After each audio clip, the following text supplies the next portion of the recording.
Last 3 or 4 months আমার ফ্যামিলিকে একদম সময় দেওয়া হয়নি। এই ইলেকশন প্রিপারেশন, ইলেকশন অপারেশন জ্যাকপটের আউটডোর সবকিছু মিলিয়ে চিন্তা ছিল যে ইলেকশনের পরে অনেক বেশি বিজি হয়ে যাব ওয়ার্কে। আবার আমার সমিতির কিছু কাজ ছিল, বিকজ আপনারা জানেন যে আমার এবার ইলেকশনটা অন্যরকম একটা ইলেকশন ছিল, সবাই অনেক সাপোর্টিং করেই একটা ইলেকশনে জয়লাভ করা হয়েছে। সেক্ষেত্রে কাজের পরিধি এবং কাজের ব্যস্ততা অনেক বেশি ছিল, কিন্তু 1 মাস আমার কোনো কাজই করা হয়নি। সেক্ষেত্রে আমার ফ্যামিলিকে টাইম দেওয়া হয়েছে, আমার বাচ্চাকে টাইম দিয়েছি। আমার সামনের মাসে জুলাইতে একটা নতুন ছবির জন্য মুম্বাই চলে যাচ্ছি, ওটা প্রিপারেশনের ব্যাপার ছিল, সিটিং ছিল, আমার ডক্টরের সাথে মিটিং ছিল, ফিজিওথেরাপি সঙ্গে সবকিছু মিলে একটা ফ্যামিলিগত সময় কেটেছে আর কি। বাট আমি অনেক মিস করেছি আমার অ্যাসোসিয়েশনকে, আমার অ্যাসোসিয়েশনের মেম্বাররা, বিকজ আপনারা জানেন যে আমরা জয়লাভ করার পর আমাদের অনেক ধরনের প্রোগ্রাম থাকে, যেমন প্রতিষ্ঠানের ফুল দেওয়া, এরপরে আমাদের গোপালগঞ্জে যাওয়া, আমার কিছু মিটিং ছিল, সেই জায়গাগুলো মিস করেছি আর কি। বাট কোনো ব্যাপার না, একটা ভুল বোঝাবুঝি ছিল আমার সাংবাদিক ভাইদের সঙ্গে, সেটার অবসান ঘটতে পেরেছে, এটাতে আমি খুশি।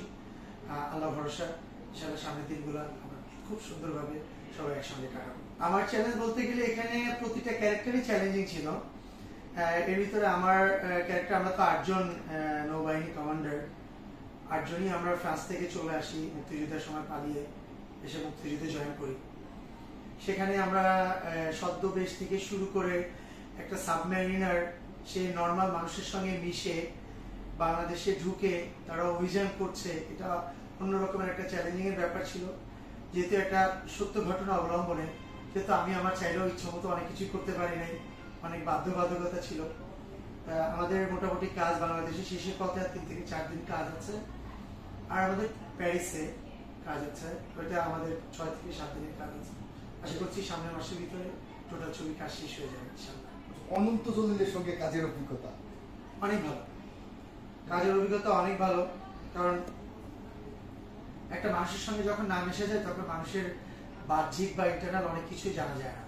সেক্ষেত্রে অনন্ত ভাইয়ের সঙ্গে আমাদের এর আগে কখনো কাজ হয়নি, এই সাংগঠনিকভাবে যতটুকু যোগাযোগ, যতটুকু দেখা করা সেটাই।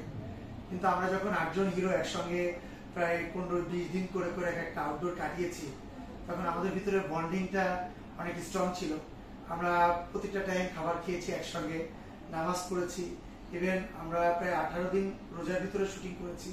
একটা রোজা আমরা অনেক কষ্ট করেছি, সমুদ্রের ভিতরে ঝাঁপ দিয়েছি, পানির ভিতরে সারাদিন শুটিং করেছি, 4-5 বার সমুদ্রতে গোসল করেছি, জাস্ট অ্যাক্টিং এর জন্য, আমরা যত ধরনের সিন করা দরকার এর জন্য।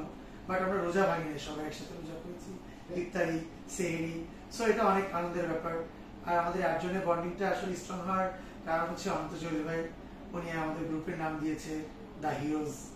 আমাদের অনেক পরিকল্পনা আছে আমাদের 8 জনকে নিয়ে, দেখা যাক কি হয় ইনশাআল্লাহ, ফিউচারে দেখা যাবে। সাঁতার জানে না এমন কি কেউ ছিল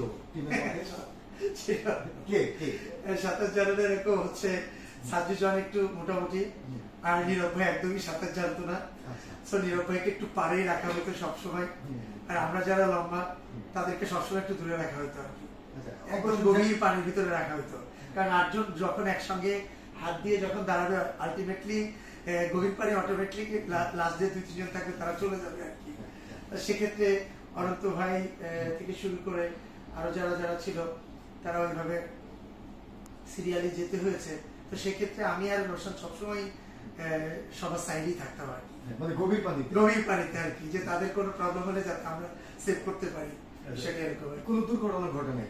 দুর্ঘটনা ঘটেনি বলতে গেলে, শুটিং এ নীরব ভাইয়ের একটু দুর্ঘটনা ঘটেছিল, ইমন ভাইয়েরও ঘটেছিল, আমাদের সবার, বিকজ লাস্ট মুহূর্তে যখন আমরা শুটিং এ গিয়েছিলাম খুলনাতে, ওখানে অনেক পাথর ছিল, সমুদ্রের পানি, নোনা পানি, পাথর। তো যখন জোয়ার ভাটা তো একটা ব্যাপার হয়, যখন জোয়ার হয় তখন তো অনেক পানি চলে আসে, ভাটা হলে তো পানি চলে যায়। তো যখন ভাটা হওয়ার আগে জোয়ারে যখন নামি, তখন তো অনেক মাটির নিচে অনেক পাথর থাকে, ওগুলো আসলে আমরা দেখতে পাই না। তখন আমরা যখন সাঁতার কাটি বা যখন আমরা অনেক অ্যাকশন দৃশ্য করতে যাই, সেক্ষেত্রে আমাদের হাত পা কেটে অনেক বড় পাথর দেখে সাঁতার কেটে যায়, হাঁটুতে লেগে গেছে। তখন ওই মুহূর্তে আমাদের অনেক কষ্ট হয়েছিল, আমরা সবাই একজন আরেকজনকে ধরে পানি বসিয়ে আবার মেডিসিন এনে রক্ত হচ্ছে, এরকম অনেকদিন গিয়েছে আর কি। মুম্বাই জয়ী করতে যাচ্ছে অ্যাকচুয়ালি প্রোডাকশন হাউস, ওদের বাঙালি প্রোডাকশন হাউস মুম্বাই, বাট প্রজেক্টটা বাঙালি, কলকাতা বাংলা করছে ওরা। ওরা দুইটা মুভি ওরা মানে ইনভেস্ট করছে ইন্ডিয়াতে, মুম্বাই প্রোডাকশন হাউস। একটা অলরেডি বিনোদিনী করছে, রুকমণি ঘোষ আমাদের দেবদার প্রোডাকশনকে ইনভেস্ট করেছে, আর একটা আমাকে নিয়ে ট্রাই করছে। বিকজ ওরা ওখানে আমি অডিশন দিয়েছিলাম এবং বাই ভিডিওতে অডিশন দিয়েছিলাম, ইমেলে অডিশন দিয়েছিলাম। আমাদের ওখানে একটা ইপি আছেন, এক্সিকিউটিভ প্রডিউসার যিনি, এবং পিআর, ওরা সর্বপ্রথম আমাকে চুজ করেছে। আমাদের বাংলাদেশে একটা গল্প ওরা চুজ করেছে, বাংলাদেশে একটা 1986 সালের একটা গল্প, যেটা 1996 সাল পর্যন্ত অতিবাহিত হয়েছিল এবং 2001-এ গিয়ে সেই গল্পটা সমাপ্তি হয়েছিল। একটা রিয়েল ট্রু স্টোরি বেজ।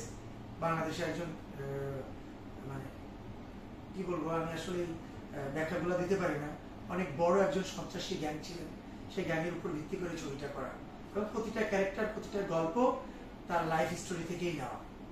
সেক্ষেত্রে তারা চুজ করেছিল যে হিরোটা বাংলাদেশের হলে কেমন হয়।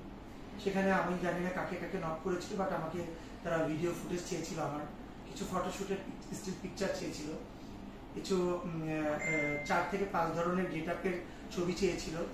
আমি সেটা তাদেরকে ইমেলের মাধ্যমে আমি তাদেরকে পাঠিয়েছিলাম। তারা 1 মাস পরে আমাকে গ্রান্ট করেছিল যে তাদের ফটোশুটের লোকের জন্য ইন্ডিয়াতে যেতে হবে। পরে আমি ওখানে যাওয়ার পর আমাকে তারা সাইন করেছিল এবং আমি জুলাই 15 তারিখে চলে যাব। 15 দিন আমার ওখানে ওয়ার্কশপ আছে। আগস্টের 1 তারিখ থেকে আমার শুটিং, সেপ্টেম্বর 1 তারিখে হচ্ছে, আগস্ট হচ্ছে কলকাতাতে এবং সেপ্টেম্বর 1 তারিখে হচ্ছে ভার্জিনিয়াতে, ইউএসএ। চরিত্রের জন্য নিজেকে তৈরি করছেন? চরিত্রের জন্য অলরেডি আমার এখানে তার ক্যারেক্টারের সাথে, তার ফিগারের সাথে ম্যাচ করার জন্য আমি আমার খাওয়া চাপা ভাঙা যায় কিভাবে, আশা করছি ইনশাল্লাহ আমার শুটিং এর আগে আমি পরিপূর্ণভাবে আমি তার একটা ডায়েট চার্ট করে দিয়েছে, একজন ডক্টর অ্যাপয়েন্টমেন্ট করে দিয়েছে, সেটা পেয়েও তারা মুম্বাই থেকে করতেছে। আমার এখানে একজন জিমন্যাস্টিক করে দিয়েছে, যেহেতু 86 সালে ওরকম জিমন্যাস্টিক কোনো হিরো বা যে টাইপের ক্যারেক্টার ওরকম জিমন্যাস্টিক ছিল না, কিন্তু তারপর তার ক্যারেক্টারের সাথে, তার ফিগারের সাথে মেলার জন্য যতটুকু করা দরকার জিমন্যাস্টিক রেডি করে দিয়েছে, তারও পেয়ে তারা মুম্বাই থেকে করছে আর কি। এই প্রস্তুতিটা কতদিন? এই প্রস্তুতিতে আমার শুরু হয়েছে লাস্ট 15 ডেজ ধরে, এটা চলবে জুলাই 15 তারিখ পর্যন্ত। তার মানে কতদিন হলো? এটা 2 মাস অলমোস্ট। হ্যাঁ, 2-2.5 মাস। একটা ছবির একটা চরিত্রের জন্য নিজেকে দাঁড় করাতে মিনিমাম 2 মাস সময়, 2-2.5 মাস লাগে। কিন্তু এটা তো আমার মনে হয় আরো বেশি টাইম দিলে আমার জন্য বেটার হতো আর কি। এটা যদি আমি আরো 6 মাস আগে করতে পারতাম, কোনো ছবিতে জয়েন না করে শুধু এই ছবিটার জন্য আমাকে তারা বারবার কি গান হচ্ছে, রেকর্ডিং হচ্ছে, তারা আমাকে গান পাঠাচ্ছে, আমাকে স্ক্রিপ্ট পাঠাচ্ছে, কোন সিনে কোন টাইপের গেট আপ হতে পারে সেই সাজেশন গুলো পাঠাচ্ছে, পেসের সাজেশন পাঠাচ্ছে।